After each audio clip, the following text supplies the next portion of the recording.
it's so interesting to have people like you who really have made this your life's work to help and educate others. And the important thing is starting with those kids because the younger they are, they will never forget these things.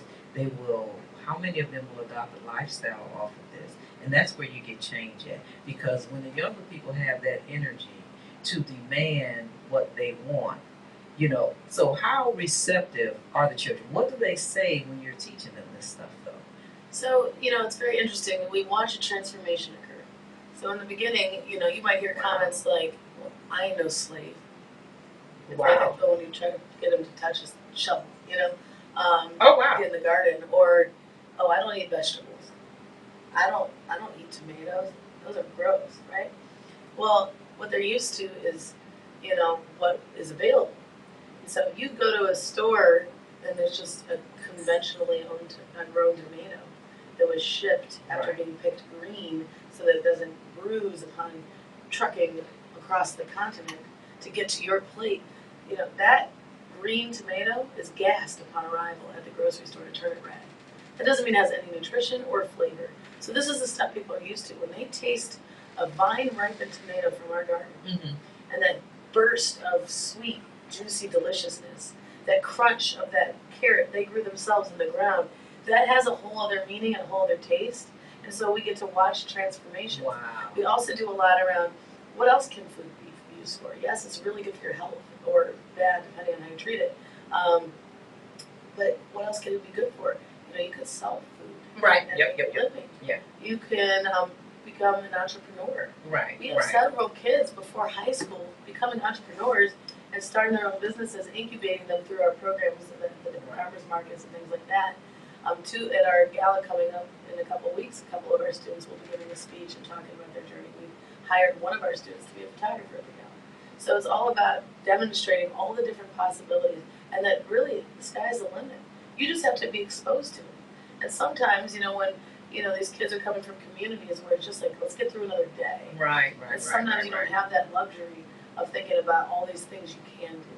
And that entrepreneurial component has been really wonderful to work with our kids on, because you see so many innovators in these classrooms.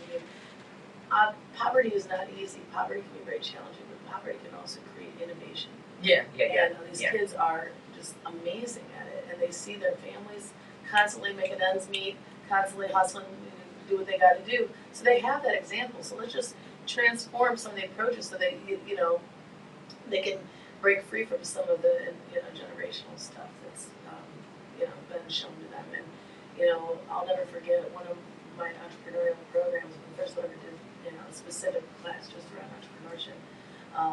We went around and ask our students, well, what do you want to see? Like, what would you do? What would you start? What would you incubate?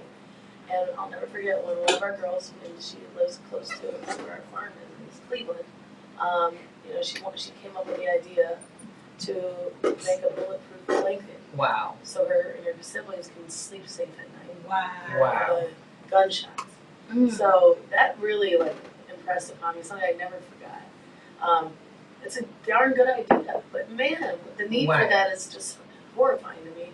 But I understand, I've spent a lot of time in these communities, you hear gunshots all the time, and I couldn't imagine the type of trauma these kids are unpacking. Wow. So taking that and then doing something creative and positive with it definitely gives you a sense of ownership in your own community and in your own life and future and family. And now that there are other options outside of some of the stuff you just see regularly. Okay. There's a lot of stuff. So you got the farm. So so how does it work? You have the kids at the school. You're going in talking to them, and then how do you get from the school to the farm? And then we know that you offer the opportunity for them to. Where does it come in? What products or produce that they're going to be selling at the farmers market? So how do you go from teaching? Do you ask who wants to do this, and then you only take people who want to do it? Do you all still do a field trip to the farm so that they can see the stuff being grown? How do you do this? So all of the above, really. I started this garden back in 2020 because I couldn't go to schools during 2020. Okay. And these kids needed meaningful, engaging opportunities, educational opportunities, experience. the social emotional devastation those lockdowns took on our kids, is irreversible. And I wasn't about to just like close my doors when like so many of the groups, that's all, it went totally virtual or stop happening. I'm like, well, we're needed now more than ever. So we built our farm, and one of our schools actually closed permanently 2 weeks before the pandemic, or 2 weeks after the lockdowns. So these kids didn't get a chance to even say goodbye to each other. Wow. Except waving in a parade around their school to say goodbye. So I wasn't happy. So we brought our kids to us at this garden, and together we built this garden. Oh, how many kids? It was about 10 kids from the other school that came kind of regularly, and some of them are now entrepreneurs in their own right. Okay. And so that's how it started. At the time that the pandemic hit, closed. Did you already have that space for the farming, or how did you get? So I've been a major partner with the Quaker Farmers Market for a while, because I focus very heavily there, because while there is no grocery store in the city, there is food access on Saturdays. Let's build upon that. Let's help lay a foundation. So when a grocery store does return, people know, okay, this is why it's important to eat healthy from here. Let's use it healthy, because if you've been addicted to poisons all your life, because that's all that's around you, you can't just, you're not going to just know necessarily how to use the food that's right. So we're trying to lay that foundation and get people to build the demand for this food. Knowledge of why it's healthy and important for you. Right. So we've been doing our caravan program with the market since I started the garden program back in 16, 17 is when I launched these initiatives. When I was a consultant, kind of on my own track, doing my own thing. And during 2020, when everything closed, the president of the market, who's also Food Strong's board vice president, actually donated some space at the garden across the street from the market, and that's where we built it out. And it's been going ever since, and now we use it to host field trips. People can book us. Trips. We will create other supplementary experiences in the garden from time to time. People can join in for free. Okay, and then we also are selling that produce now. We just remodeled a pop-up camper into a mobile farm stand, and we're selling our fresh, no pesticide, no chemical produce in communities like where Dave's closed in Collinwood. We're going to be starting to sell our produce there. We sell at the farmers market. We're going to be selling this at the Euclid farmers market that we started a couple of years ago. And anywhere that can use some extra produce that doesn't have a lot of access already, we will be popping up, and we accept food stamps. We do the produce perks, which doubles your money on fresh produce up to $25 a visit. We accept WIC, senior coupons, other things. We just try to meet people where they are.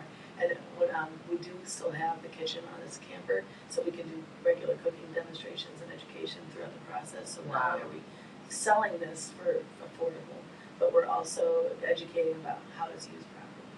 And I do think that there's something so valuable in the exchange, right? Your coupons or this and that. That exchange, now you're putting more value in this product.